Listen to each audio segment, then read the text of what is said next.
Many imagine the Viking Age as a period of heroic conquests and maritime adventures, but beneath the gleam of these notions lies a grim truth about the fate of women taken captive. After the raids, when Viking ships vanished over the horizon, the real tragedy began for these captives, who found themselves in the Longhouses of Scandinavia, where a brutal system of exploitation and violence awaited them. This reality, confirmed by historical documents and archaeological finds, radically differs from the romanticized images of Vikings presented in popular culture. The Longhouse, a symbol of Scandinavian culture, transformed into a place where human destinies were shattered. Archaeological excavations at Trelleborg revealed special rooms for holding enslaved people built into the foundations of the buildings. Stone rings and iron shackles attached to support posts served as a stark reminder that the women brought there were not guests but property. These conclusions are based on archaeological reports from the National Museum of Denmark and medieval Icelandic law codes, which shed light on the dark sides of the Viking Age. The Bertinian Annals of 991 report a Viking attack on Malden, after which 43 ships returned to Denmark with 216 captives, mostly women and children, whom the sagas referred to as thralls. The Icelandic medieval law collection, Gragas, reveals the legal status of these unfortunates. An enslaved woman had no protection against sexual violence from her owner, could not refuse, testify, or seek legal redress. Excavations in Ribe unveiled the economic aspect of this human trade. Slave collars were manufactured on site, and iron ingots were brought from Norway specifically for this purpose. These findings indicate the existence of a well-organized system of human trafficking with developed logistics spanning the North Sea. In Dublin, slave markets operated from 825 to 1170, where, according to the Annals of Ulster, in 943 an Irish woman could be sold for 3 ounces of silver, equivalent to the cost of 6 milking cows. Ibn Fadlan, describing Scandinavian slave traders on the Volga in 922, noted that they inspected women like livestock, assessing their teeth, limbs, and signs of fertility, as buyers saw them not merely as servants, but as breeding stock. Archaeological excavations at Hedeby reveal details of life inside the Longhouse. Free women lived on raised platforms near the hearth, while enslaved women slept on straw directly on the dirt floor. Parasitological studies of feces from that era showed that free family members had a normal load of intestinal worms, whereas in the slave areas there were extreme concentrations of parasites, malnutrition, diseases, and consequently a short life expectancy. The Laxdæla saga tells the story of Mork, an Irish princess enslaved in 930. She served as a concubine for Huskul for 15 years, bore him a son, and pretended not to understand the Scandinavian language. Modern researchers believe this was a traumatic reaction, selective mutism, caused by constant sexual violence. Skeletal remains also attest to the brutal reality. In an 834 burial at Oseberg, 2 women were found interred with a ship. The primary burial showed signs of elite status, such as gold jewelry, imported silk, and ceremonial artifacts, while the secondary skeleton told a different story: healed bone fractures, vitamin deficiencies, and tool marks on the spine indicating heavy labor. This was likely an enslaved woman sacrificed for the burial. The broken bones suggest this was not done voluntarily. The York Archaeological Trust discovered a mass grave from 943 containing the remains of 12 women aged 14 to 35, bearing signs of violent death, sword cuts, arrow wounds, and blunt force trauma to the skull. Half of them were pregnant at the time of death, indicating systematic execution. Scandinavian law codes, such as the Gulating law, compiled around 1150 but reflecting earlier traditions, reveal a legal framework that allowed a slave owner to kill an enslaved woman who became pregnant by other men, by paying a fine equivalent to the cost of a good horse. Excavations in Bergen uncovered kitchen areas where enslaved people had separate hearths and different food remains. Free Scandinavians ate meat, bread, and dairy products, while enslaved people received fish waste, grain husks, and vegetable peelings, a diet just sufficient to maintain work capacity and reproductive function. Sagas romanticize the stories of some enslaved women who achieved high status, such as Thyra in Denmark and Astrid in Norway, but legal documents show these were mere exceptions, proving the rule. For every concubine who gained status due to royal birth, thousands of women disappeared into obscurity, leaving behind no names or stories, only archaeological shadows in the earth.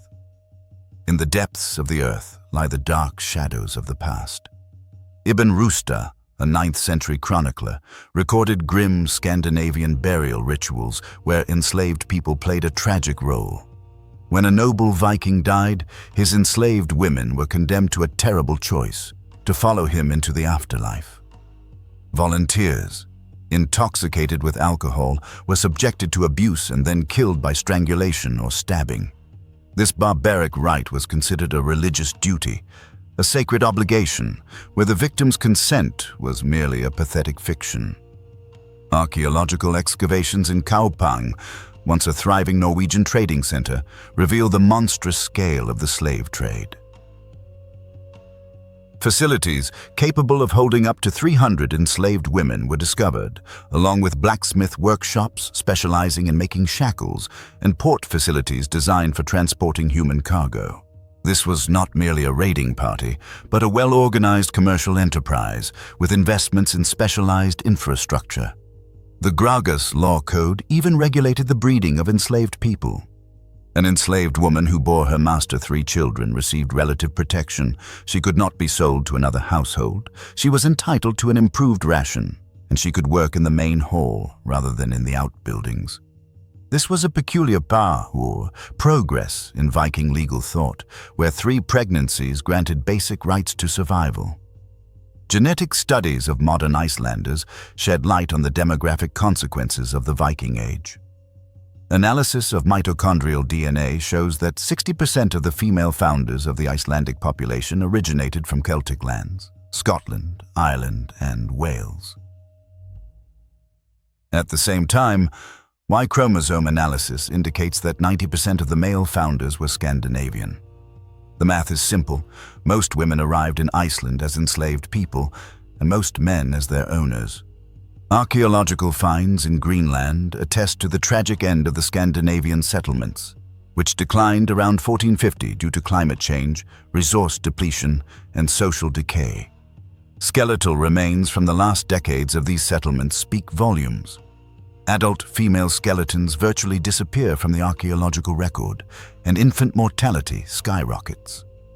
When resources dwindled, enslaved people became the first victims of hunger and hardship. Recent excavations in Hurtofles revealed another detail. In a 1400s Scandinavian cemetery, out of 47 burials, 38 belonged to men and only 9 to women. All female remains show signs of malnutrition and arduous labor.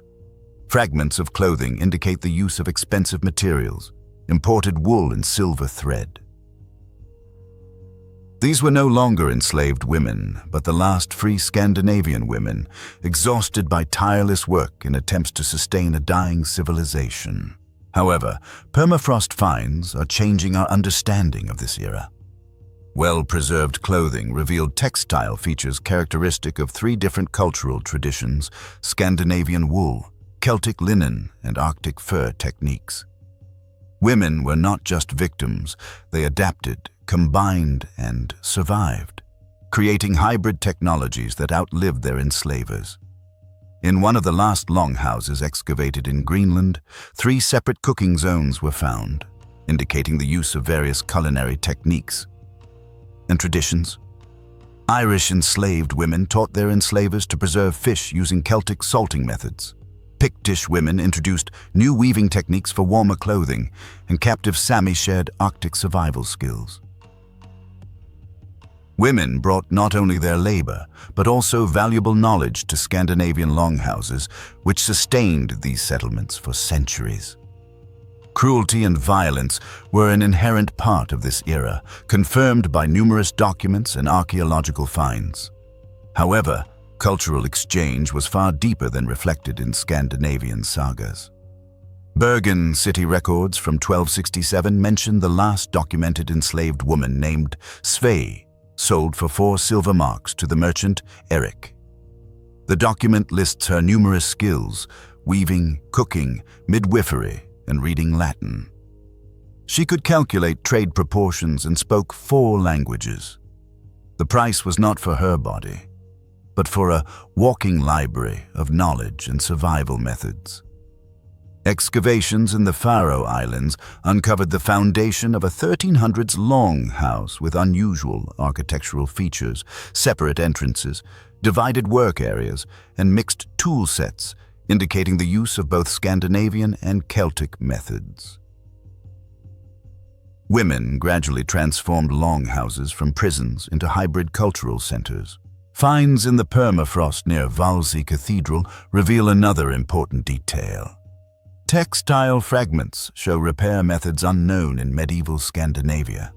Darning patterns from Ireland, dye formulas from Scotland, and spinning techniques from the Hebrides.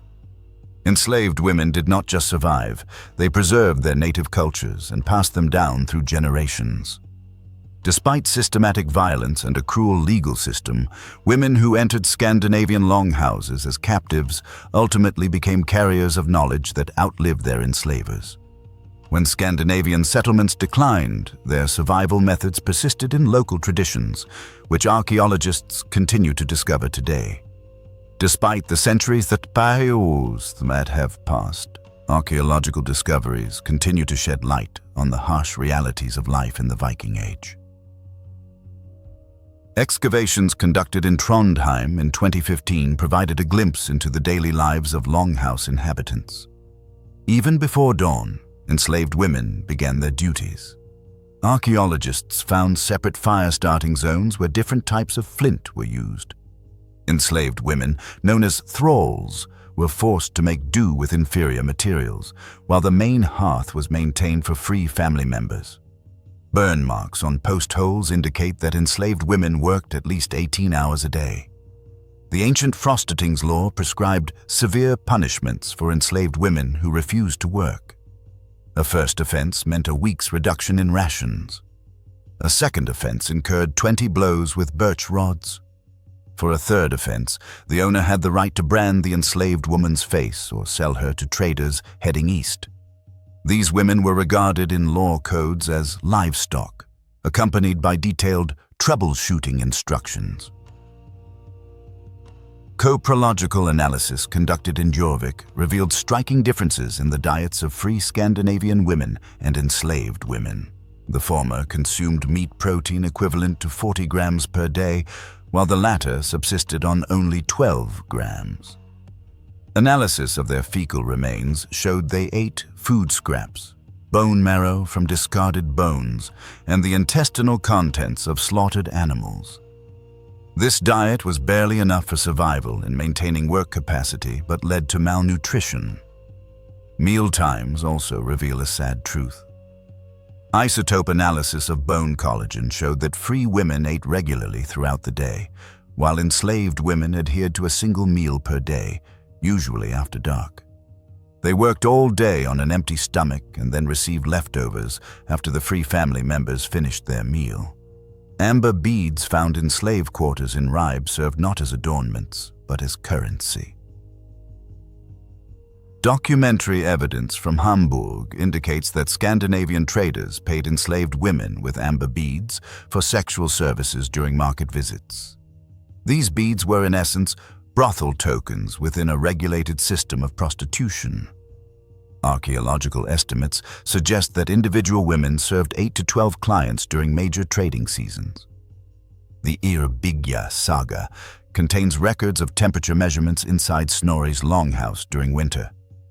In the sleeping areas of free family members, the temperature was maintained at about 7 degrees, 45 Fahrenheit, while in the slave quarters, it averaged 2 degrees. This significant difference led to deaths, and the number of hypothermia deaths among enslaved people increased by 40% in harsh winters. Cold served as another tool of control. Textile remnants discovered at Gordon demonstrate a hierarchy in clothing. Free Scandinavian women wore wool cloaks dyed with expensive imported dyes, while enslaved women made do with undyed wool or linen tunics. However, the stitch patterns reveal something else. The clothing of enslaved people displays repair techniques inherited from various cultural traditions: Irish darning methods, Scottish patching styles, and Celtic embroidery adapted for repair rather than embellishment. The Kristni saga describes Christian conversion ceremonies around 1000 AD. Christian bishops demanded that Scandinavian households free their enslaved people as proof of religious sincerity, but legal loopholes quickly emerged. Freed slaves became serf servants, bound by 20-year contracts. A different name, but the same system of exploitation. Archaeological data shows no changes in living conditions or food quality after the official conversion to Christianity. Chemical analysis of bones found at Trelleborg revealed methods of reproductive control. Elevated levels of ergot alkaloids were found in the skeletal remains of enslaved women. Ergot causes miscarriages and reduces fertility. These compounds appear seasonally, suggesting the deliberate introduction of ergot into the diet of enslaved women to prevent pregnancies during winter months when food supplies were limited and infant survival was low. The Håkon saga mentions Astrid of the Obotrites, captured in 962. She becomes a wet nurse for King Håkon's children, while her own infant dies from neglect. The saga presents this as a noble sacrifice. However, modern medical analysis reveals forced lactation, a documented method of torture that causes irreparable physical and psychological damage to a woman. Excavations at Apaka uncovered a specialized building dating to 850 AD. Stone foundations with drainage systems, iron rings embedded in the walls at shoulder height, and a thatched roof that was regularly burned and replaced. The structure corresponds to contemporary descriptions of rape buildings, where several enslaved women were held to serve visiting warriors and traders.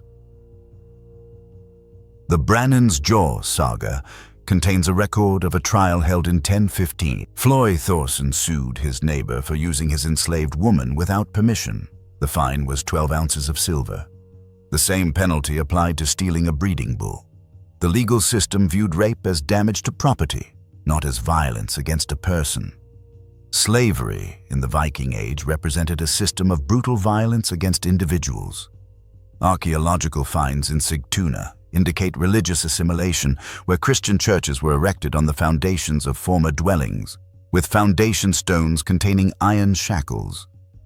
Instead of destroying the slave quarters, priests built altars directly over them, concealing traces of slavery but preserving the social hierarchy. The Gisli saga describes punishment methods employed by Holler. Enslaved women who damaged household items had their fingers broken with hammers, and those who spoke without permission had their tongues pierced with iron needles. The saga presents this as acceptable discipline. Archaeological excavations on the Westman Islands confirm these atrocities, uncovering skeletons with similar injuries. Carbon isotope analysis of teeth from Kalpang indicates dietary control beginning in early childhood. Children of enslaved women suffered from malnutrition from birth, receiving milk from emaciated mothers and reduced rations after weaning. Stunted growth was intentional, as smaller enslaved people required less food and were more compliant. The Volsunga saga mentions Celtic enslaved women from Ireland possessing herbal knowledge, who prepared medicines that accelerated wound healing. However, these same women were forced to prepare poisons for enemies, transforming their medical skills into weapons in political conflicts to which they had no connection. Excavations beneath Copenhagen's St. Nikolai Church uncovered Viking-age slave quarters located directly beneath a medieval Christian cemetery. Radiocarbon dating confirms continuous use of these sites from 900 to 1200 AD, indicating that the same families enslaved the same lineages for 3 centuries, turning slavery into a hereditary caste system. The Laxdæla saga tells of Olaf, the son of the enslaved woman Melkorka, born as a result of rape but claiming Irish royal descent. When he travels to Ireland seeking recognition, King Macarthur acknowledges him as his grandson, but Melkorka remains enslaved in Iceland.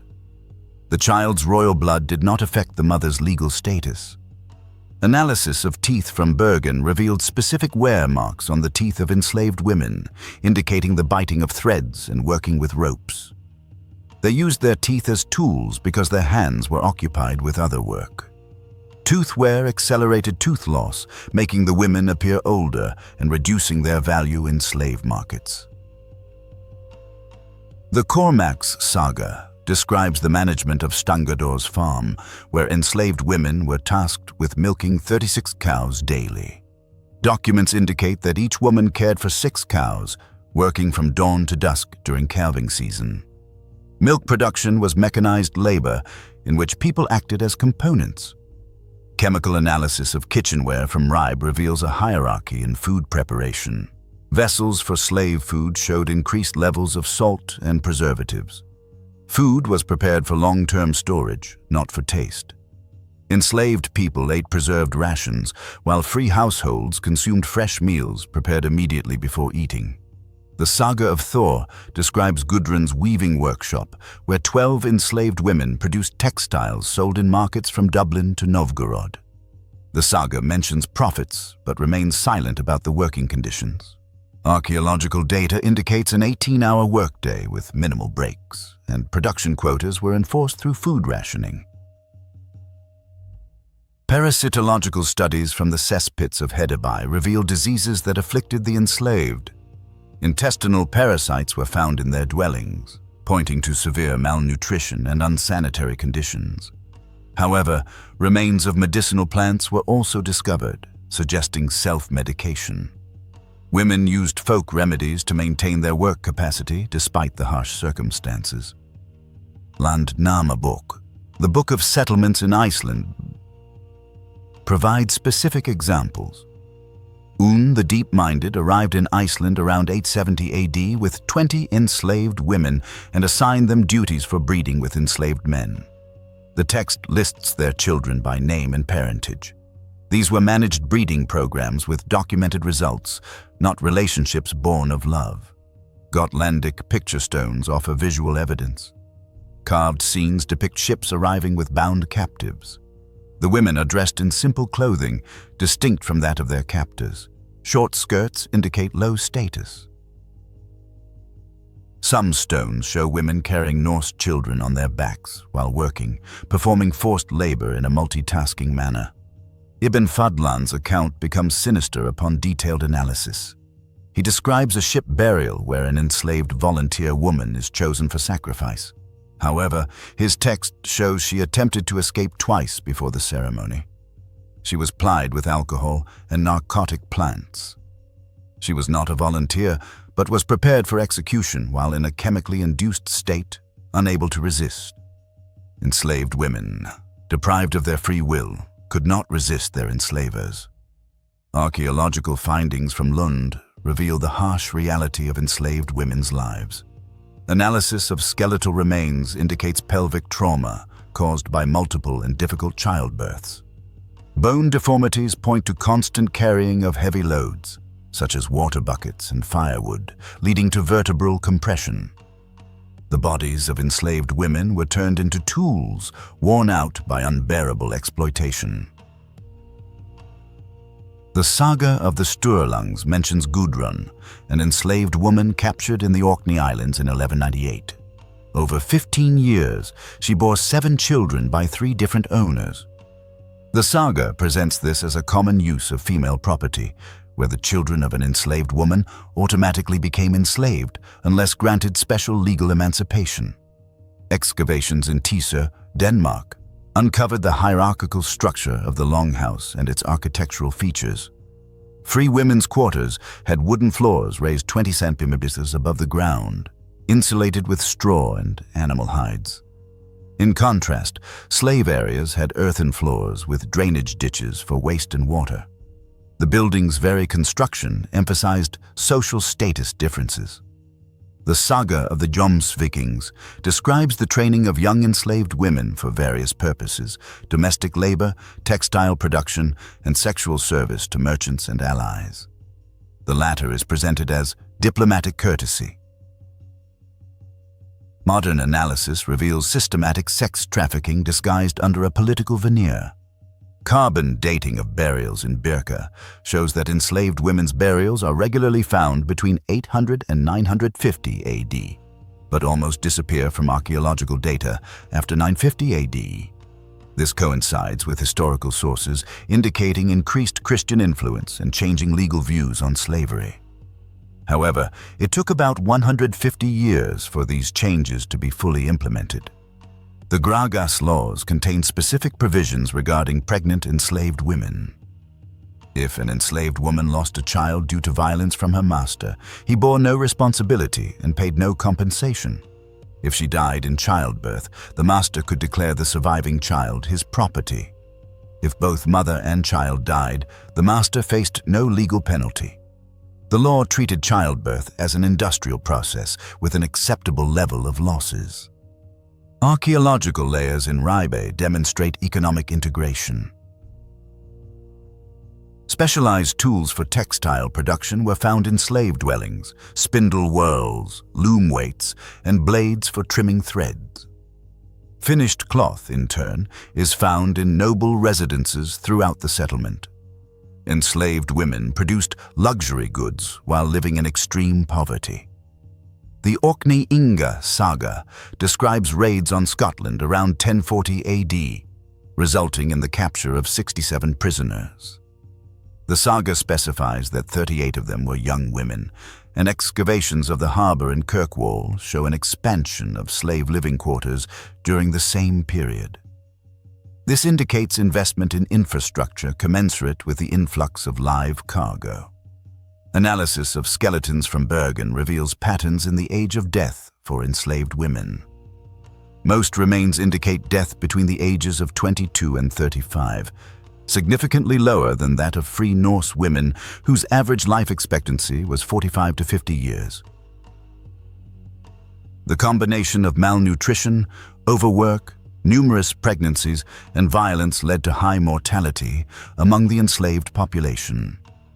The saga of Grettir mentions Irish enslaved women named Hallgard in 1030 AD, who wove special cloaks using techniques unknown to Norse textile workers.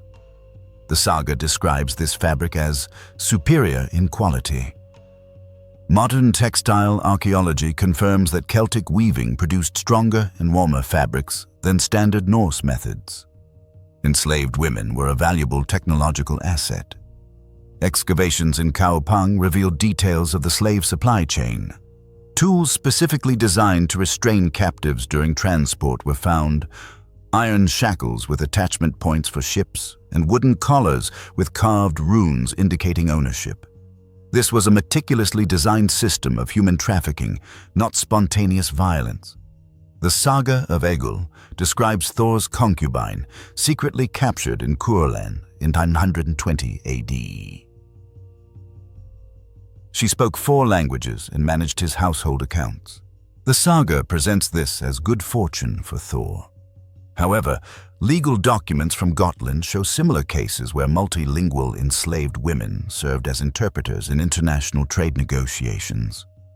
Parasitological studies indicate a health crisis in slave dwellings where the parasitic load was 5 times higher than in free areas. Intestinal worms, lice, skin parasites, and respiratory infections thrived in overcrowded and unsanitary conditions, creating disease hotspots that affected entire settlements. Longhouses were not only prisons, but also unique schools where enslaved women taught their enslavers to survive in climates to which Norse methods were unsuited. Horror and adaptation coexisted, confirmed by bone fragments and textile remains that tell both stories without contradiction. The permafrost near Halsey Church preserved a final testament, a wooden tablet with a runic inscription from 1390 AD. The text reads, "The enslaved woman Ingrid taught us fish treatment, which saved 23 people in a hungry winter." Even at the twilight of Norse Greenland, people remembered the knowledge that helped them survive. The ice preserves everything, even the gratitude the sagas tried to consign to oblivion.